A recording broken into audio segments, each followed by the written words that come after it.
Hi ಸ್ನೇಹಿತರೆ, ಎಲ್ಲರಿಗೂ ನಮಸ್ಕಾರ. ನೋಡಿ, ಗೃಹಲಕ್ಷ್ಮಿ ಯೋಜನೆಯ ಪ್ರತಿಯೊಂದು ಫಲಾನುಭವಿಗಳಿಗೆ 3 ತಿಂಗಳ 6,000 ಹಣನ ಒಟ್ಟಿಗೆ ಜಮಾ ಮಾಡುವುದಾಗಿ ಸರ್ಕಾರ ಭರ್ಜರಿ ಗುಡ್ಡಿಸ್ನ ಕೊಟ್ಟಿದ್ದು, ಈಗಾಗಲೇ ಫಲಾನುಭವಿಗಳಿಗೆ 6,000 ಹಣ ಜಮಾ ಆಗ್ತಾ ಇದೆ. ನಿಮ್ಮ ಬ್ಯಾಂಕ್ ಖಾತೆಗೆ ಹಣ ಬರಬೇಕು ಅಂದರೆ ಪ್ರತಿ ಫಲಾನುಭವಿಗಳು ಗೃಹಲಕ್ಷ್ಮಿಗೆ ಮರು ಅರ್ಜಿನ ಹಾಕೋದು ಕಡ್ಡಾಯ. ಇದೇ ಕಾರಣಕ್ಕೆ 3 ಲಕ್ಷಕ್ಕಿಂತ ಅಧಿಕ ಮಹಿಳೆಯರಿಗೆ ಗೃಹಲಕ್ಷ್ಮಿ ಹಣ ಕ್ಯಾನ್ಸಲ್ ಆಗಿದೆ ಮತ್ತು ಗೃಹಲಕ್ಷ್ಮಿ ಹಣಕ್ಕೆ ಹೊಸ ನಿಯಮಗಳನ್ನ ಕೂಡ ಸರ್ಕಾರ ಜಾರಿಗೆ ತಂದಿದೆ. ಅದೇ ರೀತಿ ಸರ್ಕಾರದಿಂದ ಇಂದು ಮಂಗಳವಾರ ಮೇ 19ರಿಂದ ಕರ್ನಾಟಕದ ಒಟ್ಟು 28 ಜಿಲ್ಲೆಗಳಿಗೆ ಬೆಳಗ್ಗೆ 11 ಗಂಟೆಗೆ 3 ಹಂತಗಳಲ್ಲಿ ಪ್ರತಿ ಜಿಲ್ಲೆಗಳಿಗೂ ಹಣ ಜಮಾ ಆಗ್ತಾ ಇದೆ. ಇದರ ಜೊತೆಗೆ ರೇಷನ್ ಕಾರ್ಡ್ ದಾರರಿಗೂ ಕೂಡ ಸರ್ಕಾರ ಭರ್ಜರಿ ಗುಡ್ಡಿಸ್ನ ಕೊಟ್ಟಿದೆ ಮತ್ತು ಹೊಸ ರೇಷನ್ ಕಾರ್ಡ್ಗೆ ಅರ್ಜಿ ಕೂಡ ಸ್ವೀಕಾರ ಮಾಡ್ತಾ ಇದೆ.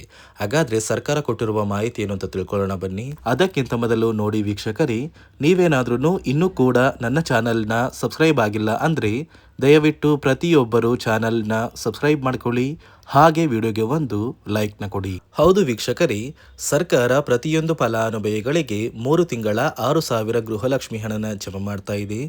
ಮೇ ತಿಂಗಳ 31ನೇ ಕಂತು, ಏಪ್ರಿಲ್ ತಿಂಗಳ 30ನೇ ಕಂತು ಹಾಗೂ ಮಾರ್ಚ್ ತಿಂಗಳ 29ನೇ ಕಂತು, ಒಟ್ಟು 3 ತಿಂಗಳ 6,000 ಹಣನ ಪ್ರತಿಯೊಂದು ಫಲಾನುಭವಿಗಳಿಗೆ ಸರ್ಕಾರ ಜಮಾ ಮಾಡ್ತಾ ಇದೆ. ನಿಮ್ಮ ಬ್ಯಾಂಕ್ ಖಾತೆಗೂ ಕೂಡ ಹಣ ಬರಬೇಕು ಅಂದರೆ ಆದಷ್ಟು ಬೇಗ ಪ್ರತಿಯೊಬ್ಬರು ಗೃಹಲಕ್ಷ್ಮಿಗೆ ಮರು ಅರ್ಜಿನ ಹಾಕಬೇಕು. ಅದೇ ರೀತಿ ಗೃಹಲಕ್ಷ್ಮಿಗೆ ಜಾರಿಗೆ ಬಂದಿರುವ ಹೊಸ ನಿಯಮಗಳನ್ನ ಪಾಲಿಸಬೇಕು. ಇಲ್ಲ ಅಂದರೆ ಹಣ ಕ್ಯಾನ್ಸಲ್ ಆಗುವ ಸಾಧ್ಯತೆ ಇದೆ. ಈಗಾಗಲೇ 3 ಲಕ್ಷಕ್ಕಿಂತ ಅಧಿಕ ಮಹಿಳೆಯರಿಗೆ ಹಣ ಕ್ಯಾನ್ಸಲ್ ಆಗಿದೆ. ಹಾಗಾದರೆ ಸರ್ಕಾರದಿಂದ ಏನೆಲ್ಲ ನಿಯಮಗಳು ಬಂದಿದೆ ಮತ್ತು ಯಾರಿಗೆಲ್ಲ ಜಮಾ ಆಗುತ್ತೆ ಹಣ ಮತ್ತು ಯಾರಿಗೆಲ್ಲ ಕ್ಯಾನ್ಸಲ್ ಆಗುತ್ತೆ ಅಂತ ಕೂಡ ತಿಳಿಸ್ಕೊಡ್ತೀನಿ. ಅದಕ್ಕಿಂತ ಮೊದಲು ನೋಡಿ ವೀಕ್ಷಕರೇ, ಇಂದು ಮಂಗಳವಾರ ಮೇ 19ರಿಂದ ಕರ್ನಾಟಕದ 28 ಜಿಲ್ಲೆಗಳಿಗೆ 3 ಹಂತಗಳಲ್ಲಿ ಬೆಳಿಗ್ಗೆ 11 ಗಂಟೆಗೆ 3 ತಿಂಗಳ ಗೃಹಲಕ್ಷ್ಮಿ ಹಣ ಜಮಾ ಆಗ್ತಾ ಇದ್ದು, ಮೊದಲ ಹಂತದಲ್ಲಿ ಬೆಂಗಳೂರು ನಗರ, ಬೆಂಗಳೂರು ಗ್ರಾಮಾಂತರ, ರಾಮನಗರ, ಚಿಕ್ಕಬಳ್ಳಾಪುರ, ಚಿತ್ರದುರ್ಗ, ದಾವಣಗೆರೆ, ಕೋಲಾರ, ಶಿವಮೊಗ್ಗ, ತುಮಕೂರು, ಬಾಗಲಕೋಟೆ ಮತ್ತು ಬೆಳಗಾವಿ ಈ ಜಿಲ್ಲೆಗಳಿಗೆ ಮೊದಲ ಹಂತದಲ್ಲಿ ಹಣ ಬರ್ತಾ ಇದೆ. ಎರಡನೆಯ ಹಂತದಲ್ಲಿ ಚಾಮರಾಜನಗರ, ಚಿಕ್ಕಮಗಳೂರು, ದಕ್ಷಿಣ ಕನ್ನಡ, ಹಾಸನ, ಕೊಡಗು, ಮಂಡ್ಯ, ಮೈಸೂರು, ಉಡುಪಿ, ಗದಗ ಮತ್ತು ಹಾವೇರಿ ಈ ಜಿಲ್ಲೆಗಳಿಗೆ ಎರಡನೆಯ ಹಂತದಲ್ಲಿ ಹಣ ಬರ್ತಾ ಇದೆ. ಮೂರನೆಯ ಹಂತದಲ್ಲಿ ವಿಜಯಪುರ, ಧಾರವಾಡ, ಉತ್ತರ ಕನ್ನಡ, ಬಳ್ಳಾರಿ, ಬೀದರ್, ಕಲಬುರಗಿ, ರಾಯಚೂರು, ಕೊಪ್ಪಳ, ಯಾದಗಿರಿ ಮತ್ತು ವಿಜಯನಗರ ಈ ಜಿಲ್ಲೆಗಳಿಗೆ ಮೂರನೆಯ ಹಂತದಲ್ಲಿ ಹಣ ಬರ್ತಾ ಇದ್ದು, ಒಟ್ಟು ಪ್ರತಿಯೊಂದು ಫಲಾನುಭವಿಗಳಿಗೆ 3 ತಿಂಗಳ 6,000 ಹಣ ಜಮಾ ಆಗುತ್ತೆ. ಆದರೆ ನೀವು ಆದಷ್ಟು ಬೇಗ ಗೃಹಲಕ್ಷ್ಮಿಗೆ ಮರು ಅರ್ಜಿ ಹಾಕಿದ್ರೆ ಬರುತ್ತೆ ಮತ್ತು ಸರ್ಕಾರ ಜಾರಿಗೆ ತಂದಿರುವ ನಿಯಮಗಳನ್ನ ಕಡ್ಡಾಯವಾಗಿ ಪಾಲಿಸಬೇಕು. ಹಾಗಾದ್ರೆ ಸರ್ಕಾರದಿಂದ ಏನೆಲ್ಲ ಬದಲಾವಣೆಗಳು ಬಂದಿದೆ ಅಂತ ಕೂಡ ತಿಳಿಸ್ಕೊಡ್ತಾ ಇದ್ದೀನಿ. ನಿಮ್ಮ ಬ್ಯಾಂಕ್ ಖಾತೆಗೆ ಗೃಹಲಕ್ಷ್ಮಿ ಯೋಜನೆಯ 3 ತಿಂಗಳ 6,000 ಹಣ ಜಮಾ ಆಗಬೇಕು ಅಂದರೆ ನೀವು ಆದಷ್ಟು ಬೇಗ ಗೃಹಲಕ್ಷ್ಮಿಗೆ ಮರು ಅರ್ಜಿನ ಹಾಕೋದು ಕಡ್ಡಾಯ. ಯಾವ ಕಾರಣಕ್ಕೆ ನೀವು ಮರು ಅರ್ಜಿ ಹಾಕಬೇಕು ಅಂತ ಕೂಡ ತಿಳಿಸ್ಕೊಡ್ತಾ ಇದ್ದೀನಿ. ನೋಡಿ ವೀಕ್ಷಕರೇ, ಸುಮಾರು 2ರಿಂದ 3 ಲಕ್ಷಕ್ಕಿಂತ ಅಧಿಕ ಮಹಿಳೆಯರಿಗೆ ಗೃಹಲಕ್ಷ್ಮಿ ಹಣನ ಸರ್ಕಾರ ಕ್ಯಾನ್ಸಲ್ ಮಾಡಿದೆ. ಯಾಕಂದ್ರೆ ಈ 3 ಲಕ್ಷಕ್ಕಿಂತ ಅಧಿಕ ಫಲಾನುಭವಿಗಳ ಬ್ಯಾಂಕ್ ಖಾತೆಗೆ ಪ್ರತಿ ತಿಂಗಳು ಗೃಹಲಕ್ಷ್ಮಿ ಹಣ ಜಮಾ ಆಗ್ತಾ ಇತ್ತು. ಸುಮಾರು ಸಾಕಷ್ಟು ಫಲಾನುಭವಿಗಳು ಮರಣ ಹೊಂದಿದ್ದಾರೆ. ಆ ಮರಣ ಹೊಂದಿರುವ ಫಲಾನುಭವಿಗಳ ಒಂದು ಸಂಖ್ಯೆ 2 ಲಕ್ಷಕ್ಕಿಂತ ಜಾಸ್ತಿ ಇದೆ. ಇದೇ ಕಾರಣಕ್ಕೆ ಪ್ರತಿ ಫಲಾನುಭವಿಗಳು ಗೃಹಲಕ್ಷ್ಮಿಗೆ ಮರು ಅರ್ಜಿನ ಹಾಕಿ ನಿಮ್ಮ ಬ್ಯಾಂಕ್ ಖಾತೆಗೆ ನೀವು ಹಣ ಪಡಿಬೇಕು. ಇಲ್ಲಿ ಮರು ಅರ್ಜಿ ಹಾಕುವ ಮೂಲಕ ಸರ್ಕಾರಕ್ಕೆ ನೀವು ಇನ್ನ ಕೂಡ ಗೃಹಲಕ್ಷ್ಮಿ ಹಣನ ಪಡಿತಾ ಇದ್ದೀರಿ ಅಂತ ತಿಳಿದು ಬರುತ್ತೆ. ಮತ್ತು ಯಾರೆಲ್ಲ ಫಲಾನುಭವಿಗಳು ಮರು ಅರ್ಜಿನ ಹಾಕೋಲ್ಲ ಅಂತಹ ಫಲಾನುಭವಿಗಳ ಒಂದು ಹೆಸರನ್ನ ಗೃಹಲಕ್ಷ್ಮಿ ಯೋಜನೆಯ ಅರ್ಹರ ಪಟ್ಟಿಯಿಂದ ಸರ್ಕಾರ ಕ್ಯಾನ್ಸಲ್ ಮಾಡುತ್ತೆ. ಸರ್ಕಾರಕ್ಕೆ 2 ಲಕ್ಷಕ್ಕಿಂತ ಅಧಿಕ ಮಹಿಳೆಯರು ಮರಣ ಹೊಂದಿರೋದು ತಿಳಿದು ಬಂದಿದೆ. ಇದೇ ಕಾರಣಕ್ಕೆ ಈ ಮೇ ತಿಂಗಳಲ್ಲಿ ಸರ್ಕಾರದಿಂದ ನೇಮಕಗೊಂಡ ಕೆಲವು ಅಧಿಕಾರಿಗಳು ನಿಮ್ಮ ಮನೆ ಬಾಗಿಲಿಗೆ ಬಂದು ಪ್ರತಿ ಫಲಾನುಭವಿಗಳ ಒಂದು ದಾಖಲಾತಿಗಳನ್ನ ಮರುಪರಿಶೀಲನೆ ಮಾಡಿ ಮತ್ತೆ ಅರ್ಜಿನ ಹಾಕ್ಸ್ಕೊಂಡು ಹೋಗ್ತಾರೆ. ನಂತರ ನಿಮ್ಮ ಬ್ಯಾಂಕ್ ಖಾತೆಗೆ 3 ತಿಂಗಳ 6,000 ಹಣ ಬರುತ್ತೆ. ಅದೇ ರೀತಿ ಇನ್ನು ಮುಂದೆ ಪ್ರತಿ ವರ್ಷವೂ ಕೂಡ ನೀವು ವರ್ಷದ ಕೊನೆಯಲ್ಲಿ ಗೃಹಲಕ್ಷ್ಮಿಗೆ ನೀವು ಹೊಂದಿರುವ ಲೈಫ್ ಸರ್ಟಿಫಿಕೇಟ್ನ ಕೊಟ್ಟು ಅರ್ಜಿನ ಹಾಕಿದ್ರೆ ಮಾತ್ರ ಆ ಒಂದು ವರ್ಷದಲ್ಲಿ ಪ್ರತಿ ತಿಂಗಳು ಗೃಹಲಕ್ಷ್ಮಿ ಯೋಜನೆಯ 6,000 ಹಣ ಬರುತ್ತೆ. ಈಗಾಗಲೇ ಫಲಾನುಭವಿಗಳಿಗೆ ಗೃಹಲಕ್ಷ್ಮಿ ಹಣ ಜಮಾ ಆಗೋದಕ್ಕೆ ಸ್ಟಾರ್ಟ್ ಆಗಿದೆ. ಆದಷ್ಟು ಬೇಗ ನೀವು ಈ ಮೇ ತಿಂಗಳಲ್ಲಿ ಮರು ಅರ್ಜಿನ ಹಾಕಿ ಗೃಹಲಕ್ಷ್ಮಿ ಹಣನ ಪಡ್ಕೊಳ್ಳಿ. ಮತ್ತು ಸರ್ಕಾರ ಈ ಗೃಹಲಕ್ಷ್ಮಿ ಹಣಕ್ಕೆ ಕೆಲವು ನಿಯಮಗಳನ್ನ ಕೂಡ ಜಾರಿಗೆ ತಂದಿದೆ.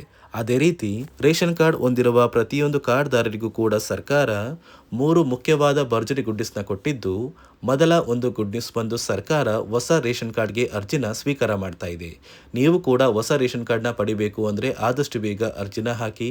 ಅದೇ ರೀತಿ ಎರಡನೆಯ ಒಂದು ಗುಡ್ ನ್ಯೂಸ್ ಬಂದು, ನೋಡಿ ವೀಕ್ಷಕರೇ, ನಿಮ್ಮ ಒಂದು ರೇಷನ್ ಕಾರ್ಡ್ಗೆ ಸರ್ಕಾರದಿಂದ ಈ ಮೇ ತಿಂಗಳಲ್ಲಿ 3 ತಿಂಗಳಿಗೆ ಬರುವಂತಹ 15 ರೀತಿಯ ಆಹಾರ ಪದಾರ್ಥಗಳನ್ನ ಸರ್ಕಾರ ಉಚಿತವಾಗಿ ಕೊಡ್ತಾ ಇದೆ. ಮೇ ತಿಂಗಳ ಒಂದು ರೇಷನ್ ಕಾರ್ಡ್ಗೆ ಸಿಗುವಂತಹ ಇಂದಿರಾ ಕಿಟ್, ಏಪ್ರಿಲ್ ತಿಂಗಳಿಗೆ ಸಿಗುವಂತಹ ಒಂದು ಇಂದಿರಾ ಕಿಟ್ ಮತ್ತು ಮಾರ್ಚ್ ತಿಂಗಳಿಗೆ ಸಿಗಬೇಕಾದಂಥ ಒಂದು ಇಂದಿರಾ ಕಿಟ್, ಒಟ್ಟು 3 ತಿಂಗಳ 15 ಆಹಾರ ಪದಾರ್ಥಗಳನ್ನ ಸರ್ಕಾರ ಪ್ರತಿ ಕಾರ್ಡ್ದಾರರಿಗೆ ವಿತರಣೆ ಮಾಡ್ತಾ ಇದೆ. ಮೂರನೆಯ ಒಂದು ಗುಡ್ ನ್ಯೂಸ್ ಬಂದು, ಇನ್ನು ಮುಂದೆ ನೀವು ಉಚಿತ ಅಕ್ಕಿ ಪಡಿಬೇಕು ಅಂದರೆ ಆ ಒಂದು ಬಯೋಮೆಟ್ರಿಕ್ ಮಷಿನ್ ಮೇಲೆ ಬೆರಳಿಡುವಂತಹ ಅವಶ್ಯಕತೆ ಇಲ್ಲ. ಯಾಕಂದರೆ ಇದೀಗ ಸರ್ಕಾರ ನಿಮ್ಮ ಒಂದು ಬೆರಳು ಆ ಒಂದು ಮಷಿನಲ್ಲಿ ಎಂಟ್ರಿ ಆಗಿಲ್ಲ ಅಂದರೂ ಕೂಡ ಆ ಒಂದು ಅಧಿಕಾರಿಗಳು ಪುಸ್ತಕದಲ್ಲಿ ನಿಮ್ಮ ಒಂದು ಹೆಸರನ್ನ ಬರ್ಕೊಂಡು ನಿಮ್ಮ ಕಾರ್ಡಿಗೆ ಅಕ್ಕಿನ ಕೊಡಬೇಕು ಅಂತ ಸರ್ಕಾರ ಆದೇಶ ಕೊಟ್ಟಿದ್ದು, ಈ 3 ಗುಡ್ ನ್ಯೂಸ್ನ ಪ್ರತಿಯೊಂದು ಫಲಾನುಭವಿಗಳಿಗೆ ಸರ್ಕಾರ ಕೊಡ್ತಾ ಇದೆ. ಇದರ ಜೊತೆಗೆ ನಿಮ್ಮ ಬ್ಯಾಂಕ್ ಖಾತೆಗೆ ಗೃಹಲಕ್ಷ್ಮಿ ಯೋಜನೆಯ ಹಣ ಇನ್ನು ಮುಂದೆ ಬರಬೇಕು ಅಂದರೆ 5 ರೀತಿಯ ಹೊಸ ನಿಯಮಗಳನ್ನ ನೀವು ಪಾಲಿಸಬೇಕು ಅಂತ ಸರ್ಕಾರ ಆದೇಶ ಕೊಟ್ಟಿದೆ. ಅದೇ ರೀತಿ ನೋಡಿ ಸ್ನೇಹಿತರೆ, ಈ ಬಾರಿ ಸುಮಾರು 1 ಲಕ್ಷಕ್ಕಿಂತ ಅಧಿಕ ಫಲಾನುಭವಿಗಳ ಬ್ಯಾಂಕ್ ಖಾತೆಗೆ ಸರ್ಕಾರ ಗೃಹಲಕ್ಷ್ಮಿ ಯೋಜನೆಯ ಹಣನ ಜಮಾ ಮಾಡ್ತಾ ಇಲ್ಲ. ಕಾರಣ ಏನು ಅಂದರೆ, ನಿಮ್ಮ ಬ್ಯಾಂಕ್ ಖಾತೆಗೆ ಡೆಬಿಟ್ ಮೂಲಕ ಹಣ ಜಮಾ ಮಾಡುವಂತಹ ಸಂದರ್ಭದಲ್ಲಿ ಸರ್ಕಾರ ಸಾಕಷ್ಟು ಫಲಾನುಭವಿಗಳ ಒಂದು ಬ್ಯಾಂಕ್ ಖಾತೆಗೆ ಹಣ ಜಮಾ ಮಾಡೋದನ್ನು ಕ್ಯಾನ್ಸಲ್ ಮಾಡಿದೆ.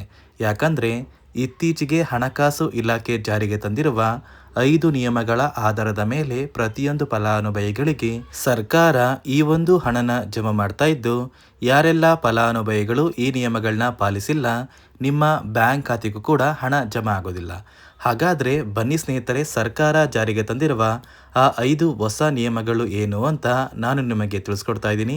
ನೋಡಿ ಸ್ನೇಹಿತರೆ, ಮೊದಲನೆಯ ಒಂದು ನಿಯಮ ಬಂದು, ಸಾಕಷ್ಟು ಫಲಾನುಭವಿಗಳು ಹೊಂದಿರುವಂತಹ ಒಂದು ರೇಷನ್ ಕಾರ್ಡ್ ಏನಿದೆ, ಆ ಒಂದು ರೇಷನ್ ಕಾರ್ಡ್ನ ಮನೆಯ ಸದಸ್ಯರ ಪ್ರತಿಯೊಬ್ಬರ ಒಂದು ಆಧಾರ್ ಕಾರ್ಡ್ನ ನಿಮ್ಮ ರೇಷನ್ ಕಾರ್ಡ್ಗೆ ಕಡ್ಡಾಯವಾಗಿ ಲಿಂಕ್ ಮಾಡಿಸ್ಬೇಕು.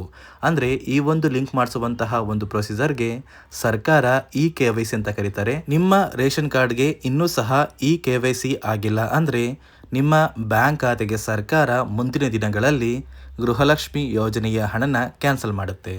ಅದೇ ರೀತಿ ಎರಡನೆಯ ಒಂದು ನಿಯಮ ಬಂದು, ಸಾಕಷ್ಟು ಫಲಾನುಭವಿಗಳು ಕಳೆದ 3 ತಿಂಗಳಿಂದ ಸರ್ಕಾರದಿಂದ ಬರ್ತಾ ಇರುವಂತಹ ಒಂದು ರೇಷನ್ ಏನಿದೆ, ಅಂದರೆ ಉಚಿತ ಅಕ್ಕಿ ಏನಿದೆ, ಈ ಒಂದು ರೇಷನ್ನ ಪಡ್ಕೋತಾ ಇಲ್ಲ. ಒಂದು ವೇಳೆ ಕಳೆದ 3 ತಿಂಗಳಿಂದ ನೀವು ರೇಷನ್ನ ಪಡ್ಕೊಂಡಿಲ್ಲ ಅಂದರೆ ಸರ್ಕಾರ ನಿಮ್ಮ ಬಳಿ ಇರುವಂತಹ ಒಂದು ರೇಷನ್ ಕಾರ್ಡ್ನ ಕ್ಯಾನ್ಸಲ್ ಮಾಡುತ್ತೆ. ನಿಮ್ಮ ರೇಷನ್ ಕಾರ್ಡ್ನ ಸರ್ಕಾರ ಕ್ಯಾನ್ಸಲ್ ಮಾಡಿದರೆ ನಿಮ್ಮ ಬ್ಯಾಂಕ್ ಖಾತೆಗೆ ಗೃಹಲಕ್ಷ್ಮಿ ಯೋಜನೆಯ ಹಣ ಇರ್ಬೋದು ಮತ್ತು ಸರ್ಕಾರದಿಂದ ಬರುವಂತಹ ಒಂದು ಸೌಲಭ್ಯಗಳನ್ನ ನೀವು ಕಳ್ಕೋಬೇಕಾಗುತ್ತೆ.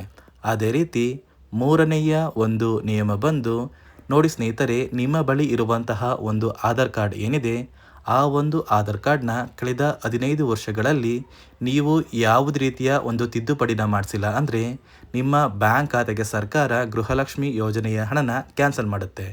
ಯಾಕಂದರೆ ಸರ್ಕಾರದಿಂದ ಬಂದಿರುವಂತಹ ಒಂದು ಆದೇಶದ ಪ್ರಕಾರ ಪ್ರತಿಯೊಂದು ಫಲಾನುಭವಿಗಳು ಕಳೆದ 15 ವರ್ಷಗಳಲ್ಲಿ ಯಾವುದೇ ರೀತಿಯ ಒಂದು ತಿದ್ದುಪಡಿನ ನಿಮ್ಮ ಆಧಾರ್ ಕಾರ್ಡ್ಗೆ ನೀವು ಮಾಡಿಸಿಲ್ಲ ಅಂದರೆ ಕಡ್ಡಾಯವಾಗಿ ಆದಷ್ಟು ಬೇಗ ನಿಮ್ಮ ಆಧಾರ್ ಕಾರ್ಡ್ಗೆ ತಿದ್ದುಪಡಿನ ಮಾಡಿಸಿ.